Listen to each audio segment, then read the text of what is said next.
Maraming kailangan lutasing problema ng kanyang lungsod, tapos idadamay nyo. Eh, hindi naman kasama sa proseso ng paniningil ang papuntahin si Mayor or papuntahin kay Mayor yung mga kliyente ninyo. May nagtanong sa akin, name, number, address. Ibinigay ang iyong numero at ginawa kang garantor para siya ay makautang sa amin. Pero ngayon ay nagtatago na at tinakbuhan na ang kanyang obligasyon. Makikisuyo kami na sabihin mo sa kanya na harapin ang kanyang utang at obligasyon at magbayad siya ng extension niya 380 pesos. Kung ayaw niya, ikaw pa naaabala pa at madamay sa utang niya dito.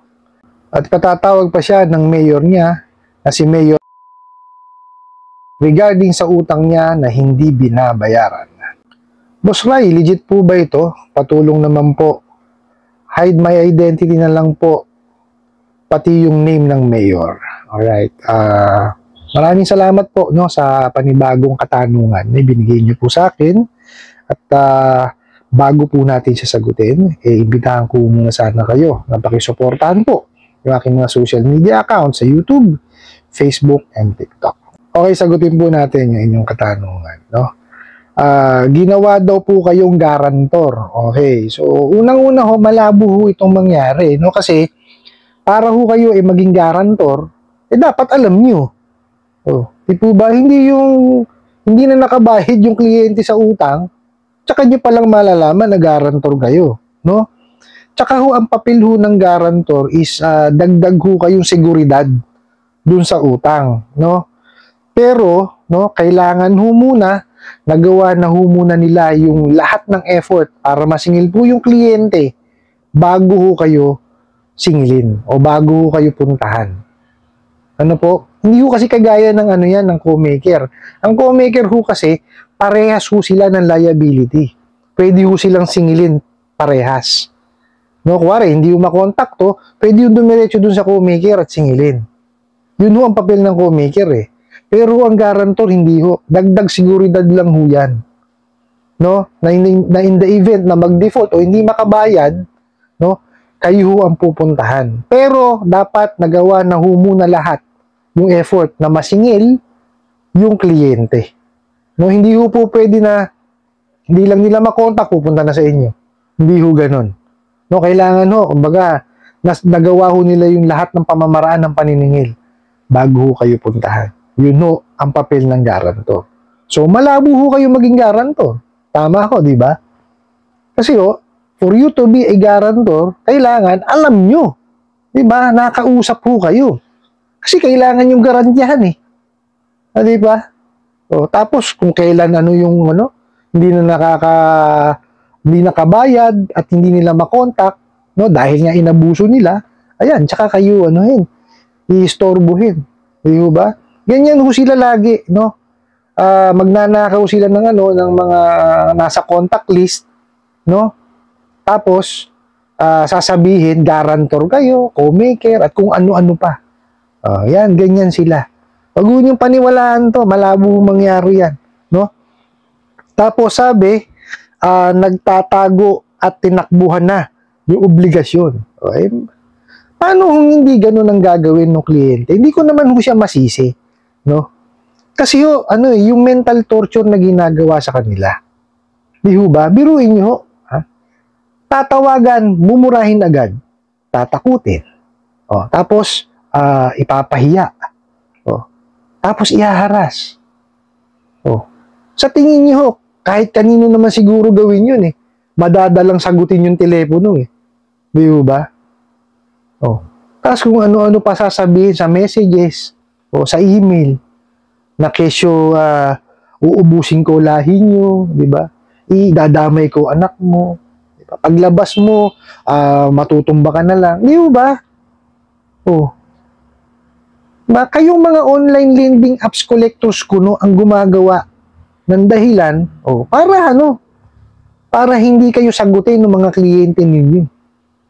Di ba mali? Ayan. Kayo ng teteng. Tapos, Ang sabi pa ho dito, pinagbabayad ng extension. Oh. Bakit ho ba laging extension ang inaano ninyo? Pinipilit ninyo. Di ba? Kasi alam nyo kung bakit. Ako may idea eh. Di ba? Kasi hindi na kayo makasingil dahil sa mga kalukuhan yung paniningil ko, no? Oh, kaya gusto nyo puro extension, extension, extension. Oh, hindi naman nababawas dun sa ano, sa utang ng tao. Oh, hindi naman babawas dun sa utang ng kliyente ninyo eh. Oh, di ba? Mali.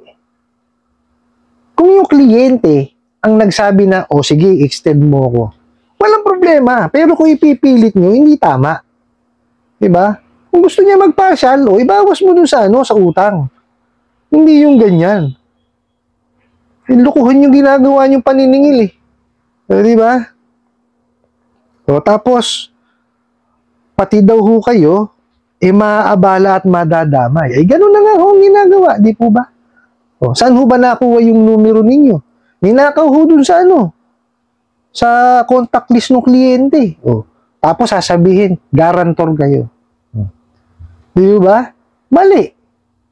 O, nilabag ho nila yung ano ng ano, National Privacy Commission, yung ating ano, Privacy Act.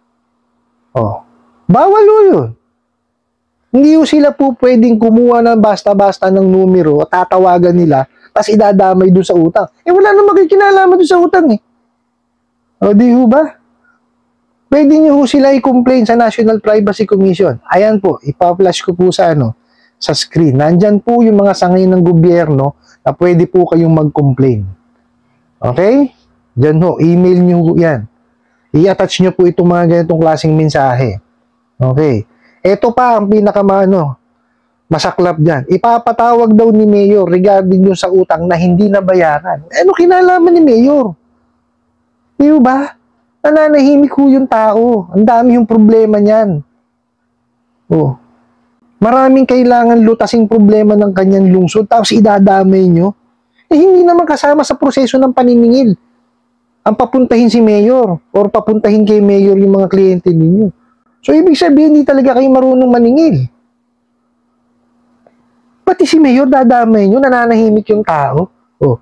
Tingnan nyo, pinalilit nyo talaga ang mundo ninyo eh. Tingnan mo ginagawa ninyo ha. O, kagagamit nyo ng barangay, hindi na kayo makatungtong ng barangay. Kagagamit nyo sa mga kapulisan natin, hindi kayo makatungtong sa sa presinto. O, sa sobrang taas ng interest nyo, taka sa sobrang laki ng kinakaltas nyo, hindi kayo makatungtong ng korte. O, sa ginagawa nyo pang-aabuso sa mga kliyente ninyo, hindi kayo makapunta sa bahay nila. Ngayon, pati mayor. O, baka hindi na kayo makatungtong sa lungsod nila. O, damputin na lang kayo. Di ba? Yan ang mahirap sa inyo. Hindi nyo alam ang ginagawa ninyo. Hindi nyo alam yung tamang paniningil. O, tapos ganyan. Kung sino-sino ang ninyo. Idadamay nyo. Di ba? Nananahimik ho yung mayor nila. O, sa dami ho ng problema ng lungsod, no? Nung mayor na yan. Tapos, pati ba naman yung sa petty na ganyan, idadamay mo? Aba, mag-isip-isip ka, hindi ka para dyan. Oh, basahin mo kasi, no? Kayo mga maniningil kuno ng abusadong online lending apps. Basahin nyo po, no? Yung prohibition ng unfair debt collection practices. Yun ho, no? Nandun nakalista na yung mga mali. Hindi nyo dapat gawin. Yung pa rin ang ginagawa ninyo. Mga bugo kayo. Diba? Huwag na kayo mandamay na ibang tao. Maningil kayo ng tama. No? Doon sa nagpadala ng tanong na ito, pag-ipunan nyo at bayaran. No? Kaya lang ho, ito sasabihin ko paulit-ulit. Hindi ko saklaw ang inyong isipan. Ako ho ay nagbibigay lamang ng aking opinion. No? At binibigyan kayo ng konting tips, no? At mga sa batas na nakakasakop po sa pagpapautang, no? Pero ho yung saklawang iisip ninyo, no? Kung ano yung gagawin, hindi ko ho gagawin yan, no? Papayuhan ko kayo, bayaran niyo. Naniningil ho ako kasi unethical on my part na sabihin sa inyo na huwag niyo bayaran. Kailangan bayaran niyo po, no? Opinion ko yun. Ngayon, nasa sa inyo ho yan kung ano hong gagawin ninyo. Ano po? Pagka nabayaran nyo na po, huwag nyo na ho silang intindihin. No? Pero kung kailangan nyo talaga manghiram, doon kayo sa mga lending, financing at bangko na rehistrado sa SEC sa Bangko Sentral ng Pilipinas. No? At saka ho kasi sila, no, kailangan dapat nasunod po, no, dun sa mga batas na nakakasakop po, no? At saka mga memorandum na nakakasakop sa pagpapautang. Ano po, 5 ho yun. Importante yan. Pinaka-importante ho dyan yung The Truth in Lending Act. No, kasi kailangan alam ninyo yung pinapasok ng obligasyon. Ano po?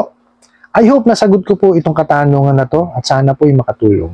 Maraming salamat po sa inyong walang sawang pagsuporta at panonood sa aking mga videos. Maraming salamat po sa inyong pag-like, pag-share, pag-comment at pagtatanong. And kunin ko na rin po itong opportunity na to na imbitahan po kayo na pakisuportahan po yung aking mga social media accounts sa YouTube, Facebook, and TikTok. Hanggang sa muli po.